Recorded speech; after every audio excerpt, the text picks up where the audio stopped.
जय हिंद दोस्तों, online learning steno channel में आप सभी का स्वागत है। 80 शब्द प्रति मिनट की गति से संपादकीय डिक्टेशन शुरू होगी थोड़ी ही देर बाद। दोस्तों, यहाँ पर हमने डिक्टेशन की सभी डिफ़िकल्ट आउटलाइन बनाने का प्रयास किया है। सारी आउटलाइन ऋषि प्रणाली में बनाई गई हैं। दोस्तों, ये सभी आउटलाइन और डिक्टेशन का मैटर आपको हमारे टेलीग्राम ग्रुप और व्हाट्सएप ग्रुप पर भी दे दिया जाएगा। लिंक नीचे डिस्क्रिप्शन बॉक्स में दिया गया है, आप वहां से जुड़कर डिक्टेशन का मैटर और ये डिफ़िकल्ट आउटलाइन पा सकते हैं। चलिए शुरू करते हैं। 80 शब्द प्रति मिनट। स्टार्ट।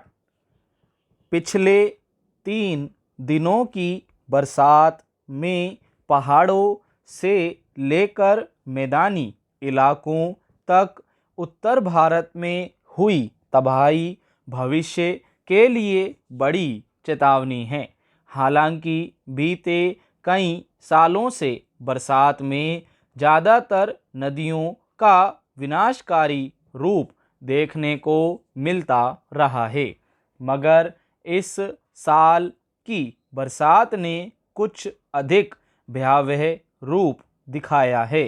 पहाड़ों पर नदियों के कई पुल बह गए। मैदानी हिस्सों में नदियां अपने खतरे के निशान से ऊपर बहने लगी हैं। ना जाने कितने घर बह गए। अभी तक 23 लोगों के मारे जाने की खबरें हैं। इसके चलते कारोबार और खेती किसानी पर जो बुरा असर पड़ रहा है, उसके आंकड़े अलग हैं। कई जगहों पर राहत और बचाव के लिए सेना को तैनात करना पड़ा है। छोटे शहरों की अपेक्षा महानगरों में अधिक परेशानी देखी जा रही है। अभी अगले कुछ दिन और बरसात होने की भविष्यवाणी है, इसलिए अत्याधुनिक कहे जाने वाले शहरों के लोग भयभीत हैं। मोहल्लों और सड़कों पर पानी जमा है, जिसके चलते लोगों का घरों से बाहर निकलना मुश्किल बना हुआ है। इस तरह शहरी नियोजन को लेकर भी गंभीर सवाल उठने लगे हैं।